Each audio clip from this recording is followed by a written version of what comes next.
Halo. Pul. Oh.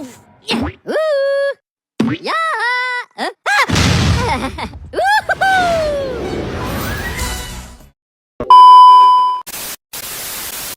Assalamualaikum warahmatullahi wabarakatuh. Selamat siang. Kami dari kelompok 8. Hari ini kami akan mempresentasikan makalah kami yang berjudul Menulis Surat Resmi dan Riwayat Hidup atau CV. Anggota kelompok kami terdiri dari 4 orang, yaitu saya, Kalafik Manansyah, dengan NIM 2025-41-0003, Fakultas Ekonomi, jurusan Manajemen. Selanjutnya ada saya, Indah Tri Rahma, dengan NIM 2025-41-0009, Fakultas Ekonomi dari Prodi Manajemen. Selanjutnya ada saya atas nama Desiderius Del Putranggaring dengan NIM 2025-42008 dari Fakultas Ekonomi Prodi Akuntansi. Selanjutnya ada saya, Muhammad Dimas Satrio Kurniawan, NIM 2025-41-0034, Fakultas Ekonomi dari Prodi Manajemen. Kami akan bahas 2 topik penting dalam komunikasi tertulis formal, yaitu surat resmi dan riwayat hidup atau CV. Kenapa 2 hal ini penting? Karena baik surat resmi maupun CV sama-sama digunakan di dunia pendidikan, pekerjaan, maupun kegiatan administratif. Lewat 2 dokumen ini, orang lain bisa menilai profesionalitas dan etika kita dalam berkomunikasi secara tertulis. Sekarang saya jelaskan struktur umum dalam CV.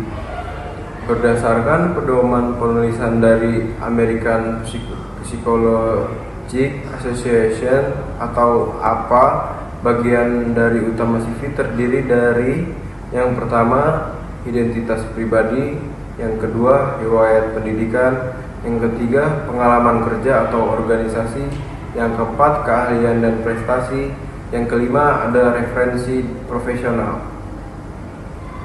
Urutan penulisan sebaiknya kronologis dari yang terbaru ke yang lama. Gunakan bahasa yang formal, singkat, dan padat. Jangan lupa format CV harus rapi dan konsisten. Misalnya, semua tanggal ditulis dengan cara yang sama, font seragam, dan spasi seimbang. Contoh sederhana, kalau kamu pernah jadi panitia acara kampus, tulis posisi tanggung jawab dan hasil yang dicapai. Hindari kalimat promosi diri berlebihan seperti saya sangat hebat dalam teamwork.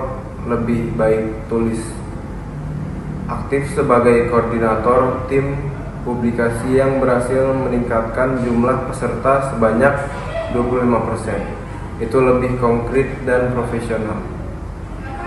Saya akan menjelaskan bagian pertama, yaitu surat resmi. Surat resmi adalah bentuk komunikasi tertulis yang dipakai dalam urusan formal. Biasanya digunakan antar lembaga, organisasi, atau individu yang punya tujuan administratif. Menurut Alwi, surat resmi berfungsi untuk menyampaikan informasi secara sah, tertib, dan bisa dijadikan bukti atau administratif. Contoh seperti surat undangan, rapat, surat pemberitahuan, kegiatan, surat lamaran kerja, atau surat keputusan dari kampus. Surat resmi juga mencerminkan identitas lembaga atau profesionalitas penulisnya. Kalau surat disusun dengan format salah satu bahasa tidak baku, maka bisa menurunkan kredibilitas lembaga pengirim. Fungsi utama surat resmi antara lain 1. Sebagai bukti tertulis dan kegiatan administrasi. 2. Sebagai alat komunikasi formal antar instansi. 3. Sebagai media dokumentasi dan arsip. 4. Sebagai cerminan citra profesional lembaga. Jadi, surat resmi bukan hanya kertas berisi tulisan, tapi juga alat komunikasi yang punya nilai hukum dan etika. Sekarang saya akan menjelaskan struktur surat resmi dan contohnya. Berdasarkan Pedoman Umum Tata Naskah Dinas 2018, surat resmi memiliki bagian-bagian berikut. Yang pertama, kepala surat atau kop instansi. Yang kedua, tanggal dan nomor surat. Yang ketiga, perihal dan alamat tujuan. Yang keempat, salam pembuka. Yang kelima, isi surat.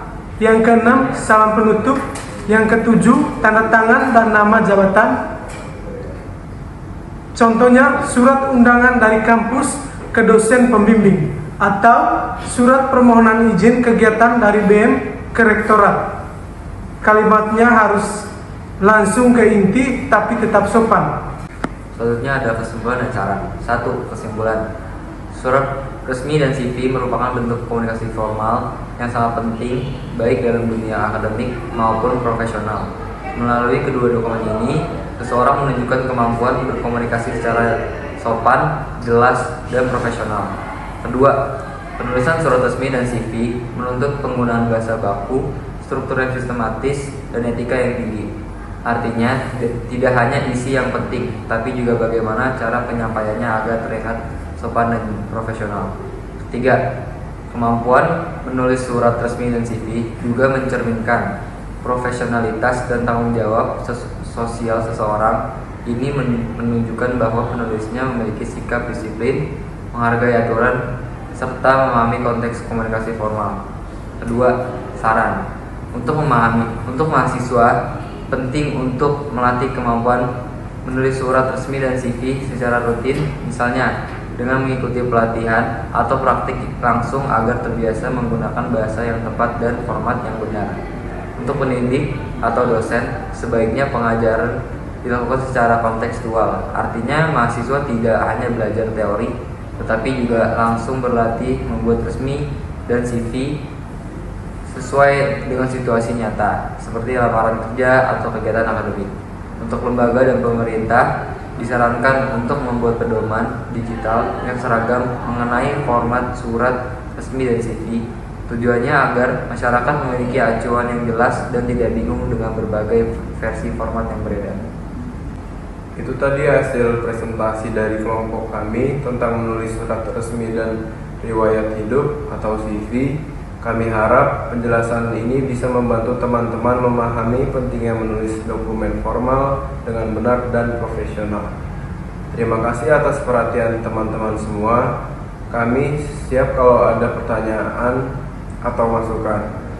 Mohon maaf bila ada perkataan atau kata-kata yang salah. Sekian dari kami. Wassalamualaikum warahmatullahi wabarakatuh. Saatnya sudah akhir tadi. Terima kasih dan jumpa lagi.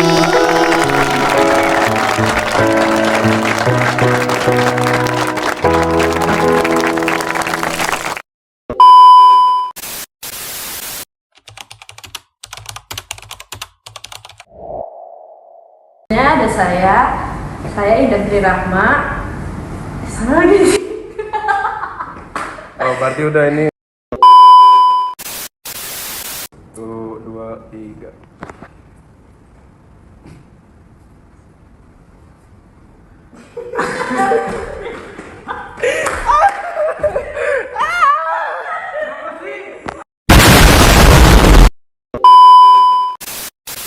Dengan NIM 2025410003 Fakultas ini. Cepet banget ini dia. Harus banyak itu, Cok. Hah? Harus pakai NIM. Harus pakai NIM fakultas anjing.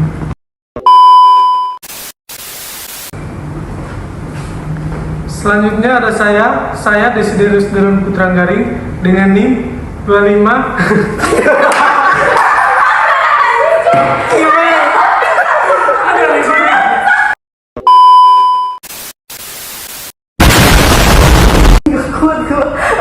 Ayo.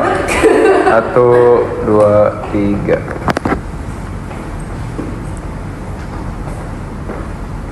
Selanjutnya ada saya Desiderius Delon Putranggaring. Jangan